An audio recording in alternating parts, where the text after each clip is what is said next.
Fala pessoal, tudo bem? Bom, hoje nós vamos dar continuidade ao nosso conteúdo. Nós vamos falar um pouquinho com os alunos dos sextos anos B e C, apostila 2, capítulo 14, multiplicação e divisão com potências de 10, páginas 393 a 400. Bom, é importante lembrarmos que a calculadora ela possui algumas regularidades. Vamos tentar descobrir então algumas regularidades com a calculadora. A calculadora vem sendo utilizada em diferentes momentos nas aulas de matemática. Algumas finalidades de seu uso são compreender a função de algumas de suas teclas, utilizando-as para a resolução de problemas de situações cotidianas, realizar cálculos numéricos exaustivos, quando o que importa na situação proposta é o raciocínio matemático, identificar regularidades numéricas ou criar estratégias de resolução de problemas. A calculadora não substitui o trabalho intelectual, ela é apenas uma ferramenta de auxílio à aprendizagem. Vamos trabalhar com uma calculadora simples. A proposta neste momento é identificar algumas propriedades de multiplicação e divisão com números de potências de 10, no caso 10, 100, 1000 e assim por diante. Importante a gente verificar aqui que aqui nós temos uma calculadora comum. Alguns alunos já utilizam, já têm, o recurso da calculadora no próprio celular e alguns também utilizam do recurso da calculadora científica. Claro, a calculadora científica ela vai ser utilizada mais lá para o 9º ano ensino médio. Mas, óbvio, se você tiver esse recurso da calculadora científica, nada impede de que vocês possam utilizar nas aulas de matemática, ok? Bom, saiba mais. Você já percebeu que em algumas calculadoras não existe a tecla com o sinal da vírgula? Apenas a tecla com o sinal do ponto? Nesses casos, o ponto é o separador da parte inteira da não inteira em um número na representação decimal. Entretanto, na escrita dos números, é possível utilizar a vírgula como o ponto. A questão que envolve o uso desses sinais foi bastante discutida ao longo da história da matemática. Há muitos países que usam a vírgula para separar as ordens da parte inteira e o ponto para separar a parte inteira da não inteira. E aqui a gente tem um exemplo. Esse mesmo número pode ser escrito da seguinte forma. Reparem que aqui ele inverteu a vírgula e o ponto. Nesse caso, o ponto separa as ordens da parte inteira e a vírgula, a parte inteira da não inteira. Então, no caso, o ponto separa a parte inteira da não inteira e a vírgula a parte inteira da não inteira. Então, atualmente, de acordo com a Associação Brasileira de Normas Técnicas, a ABNT, não se usa mais o ponto para separar as ordens. Então, importante aqui, esse ponto não existe mais. Há apenas um espaçamento entre elas. Assim, reparem aqui, que este número está escrito da forma correta, diferente desses que nós temos aqui, Então, tem um pontinho aqui separando e aqui a vírgula. Então, o ponto separava a ordem. O correto hoje em dia é a gente não ter mais este ponto, ou seja, esse ponto que nós tínhamos aqui, ele não existe mais. A gente só deixa um espacinho para entender que essa ordem, elas estão separadas. Então, eu tenho aqui 123.415,05. Essa é, inclusive, a grafia adotada em nosso material. Por isso, quando você estiver utilizando a calculadora, observe-se nela o ponto ou a vírgula como separador, tendo em mente que, nesses casos, ambos os sinais têm a mesma função. Aqui nós temos uma foto, uma imagem, John Napier. John Napier, 1550 a 1617, foi um comerciante escocês e, embora não fosse matemático, trouxe muitas contribuições para o desenvolvimento da matemática. Atribui-se a ele o uso pela primeira vez na obra Rhabdologia, 1617, de um ponto ou de uma vírgula como separador decimal. Em 1619, o ponto se tornou padrão na Inglaterra, mas muitos países europeus optaram pela vírgula. Bom, vamos agora a alguns exercícios. Nós vamos falar um pouquinho sobre a multiplicação por 10, 100 e 1000. Então, com o auxílio de uma calculadora, faça as multiplicações indicadas e registre o produto obtido. Então, na letra A, nós tínhamos 10 vezes 13, 130. Na letra B, 100 vezes 13, 1.300. Na letra C, 1000 vezes 13, 13.000. E na letra D, 10.000 vezes 13, 130.000. Com o auxílio da calculadora, óbvio. Bom, no exercício 2, vamos partir da multiplicação 10 vezes 25. Observe que o número 25 está registrado no quadro de ordens. Então, ó, 25, dezena e unidade. Nós temos aqui, ó, o número 25. Bom, a cada multiplicação realizada, registre o produto no quadro de ordens. Primeiro eu vou resolver essa parte A aqui e depois a gente vai voltar para o quadro para a gente tentar identificar algumas coisas. Então, ó, na A nós temos aqui, ó, 10 vezes 25, neste caso, 250. 10 vezes 10, 100. 100 vezes 25, 2.500. Depois, 10 vezes 10 vezes 10, 1.000. 1.000 vezes 25, 25.000. 10 vezes 10 vezes 10 vezes 10, 10.000. E aí, vezes 25, 250.000. Legal. Bom, vamos observar aqui, ó. Nós tínhamos o 25, vezes 10, 250. Depois, ó, vezes 10. Nós temos aqui, ó, reparem que aumentou um zerinho aqui, ó, e o número veio para cá. Então, nós temos 2.500. Depois, nós temos 25.000 e 250.000. Legal. Bom, por este quadro, nós já conseguimos observar aqui a resposta do nosso item P. Então, ó, reparem. Observe a posição do algarismo 2 e 5 no quadro de ordens após cada multiplicação por 10.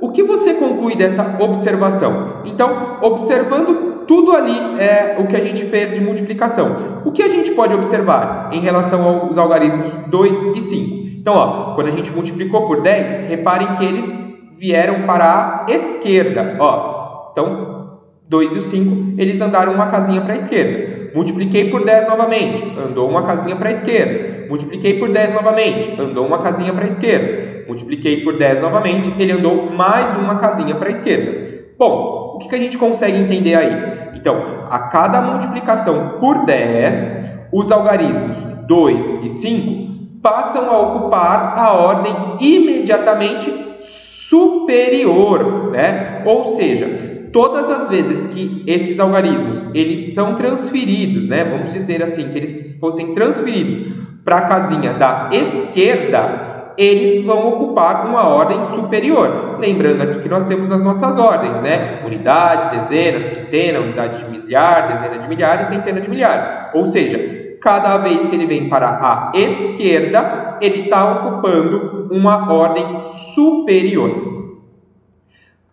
Continuando aqui no exercício 3, adote nos itens a seguir o procedimento realizado no item anterior. Então, na letra A, nós temos o número 4,305, que ele já está escrito no quadro de ordens. Então, tem aqui no quadro de ordens. Repara que esse quadro de ordens está um pouquinho diferente, porque ele tem aqui o espaço da vírgula. Então, ó, vamos resolver primeiro essa parte.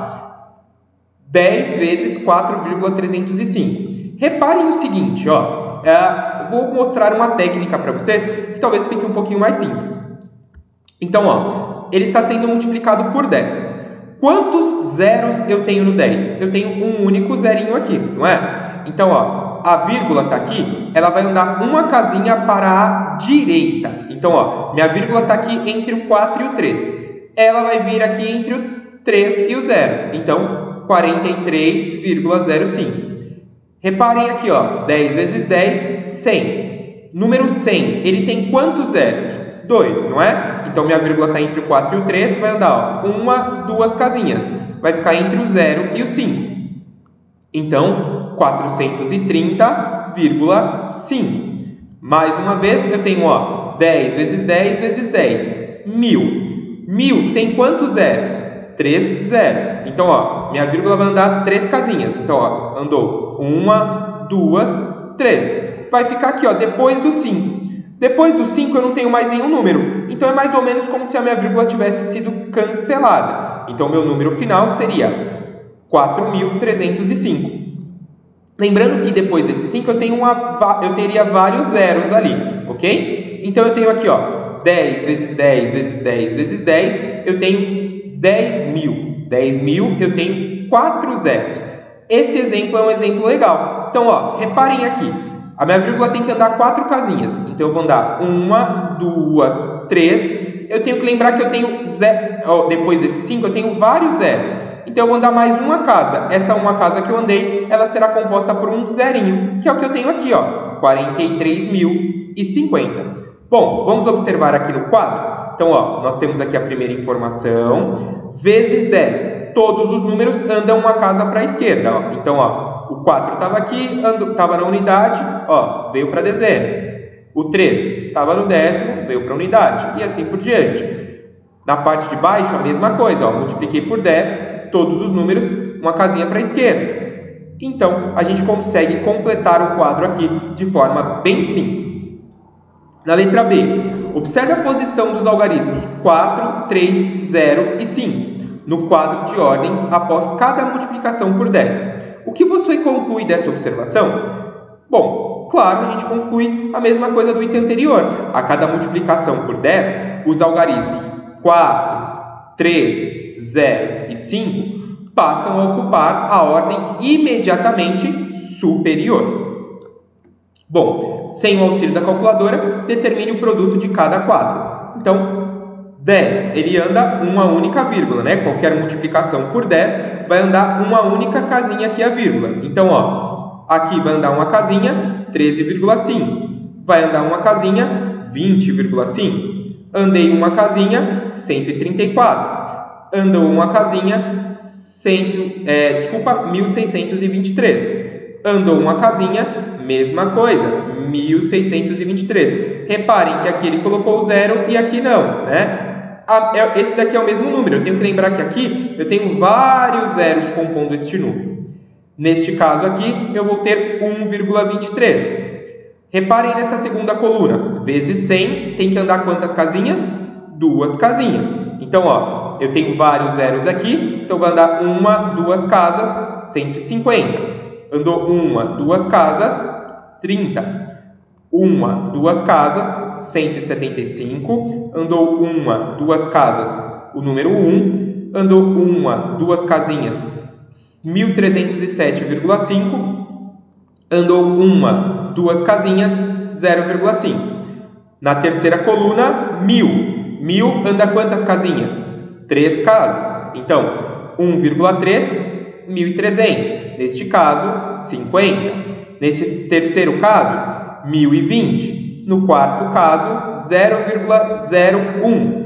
Neste próximo caso, 1,275 seria 1.275. E no último, 123,5, nós temos 123.500. Bom, na questão 5, agora com o auxílio da calculadora, confira os resultados obtidos no item anterior. Então, vou pedir para que vocês realizem a conferência dos resultados que vocês tinham. E no exercício 6, a partir das conclusões às quais você chegou nos itens anteriores, escreva uma regra prática para a multiplicação por 10, 100 e 1.000. Então, ao multiplicar por 10, 100 ou 1.000, cada algarismo do número passa a ocupar 1, 2 ou 3 ordens imediatamente superiores, respectivamente. Bom, agora a gente vai falar um pouquinho sobre a divisão por 10, 100 e 1.000. Então, a gente precisa levantar uma hipótese sobre o que aconteceria na divisão de um número diferente de zero, por 10, 100 e 1.000. Então, vocês poderiam colocar diversas informações. Importante a gente verificar, lembrar mais ou menos que a divisão ela seria o oposto da multiplicação. Então, a gente deveria tentar se basear, né, na nossa resposta em relação a isso. O exercício 2. Vamos conferir sua hipótese. Letra A. Represente o número 2.548 no quadro de ordens. Então, nós vamos representar aqui, ó, unidade de milhar, centena, dezena e unidade. E aí ele vai falar para a gente, com o auxílio da calculadora, faça 2.548 dividido por 10 e registre o resultado no quadro de ordens.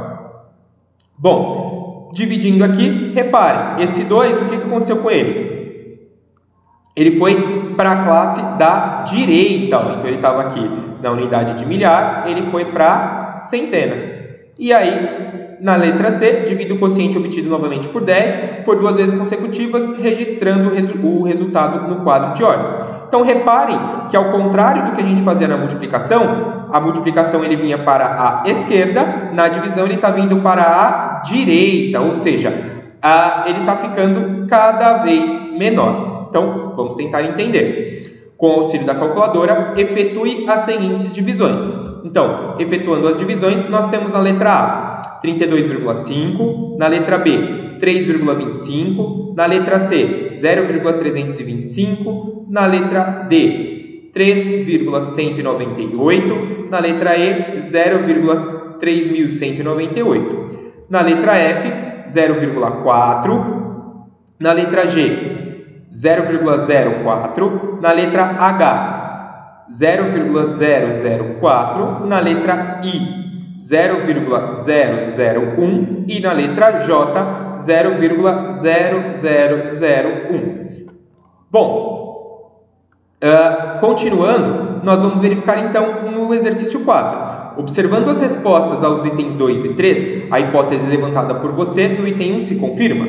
Bom, aí aqui é uma resposta pessoal. A gente precisava verificar se a hipótese que vocês pensaram, ela vai se confirmar. Já na 5, ele fala para a gente assim: a partir das conclusões às quais você chegou, escreva uma regra prática para a divisão por 10, 100, 1000 ou por qualquer potência de 10. Então, ao proceder à divisão por 10, 100 ou 1000, cada algarismo do dividendo passa a ocupar 1, 2 ou 3 ordens imediatamente inferiores. Então, observe, quantos zerinhos tenho no 10? 1. Automaticamente a minha vírgula vai andar aqui, ó. Minha vírgula estava aqui no 5, andou uma casinha, ficou entre o 2 e o 5. 100 são duas casinhas, andou 1, 2, ficou entre o 3 e o 2. Por 1000 são 3 zeros, então ó, andou 1, 2, 3. E aqui eu tenho que lembrar que eu tenho vários zeros na frente do 3. Então, nada mais, nada menos que a multiplicação, ela é o contrário da divisão e vice-versa. Exercícios para casa. Vou pedir para que vocês realizem os exercícios da apostila das páginas 393 a 400. Em caso de dúvidas, encaminhe um e-mail para duvidas6ano@conquistaanglo.com.br. Muito obrigado pela atenção, aguardo vocês na próxima aula. Tchau, tchau!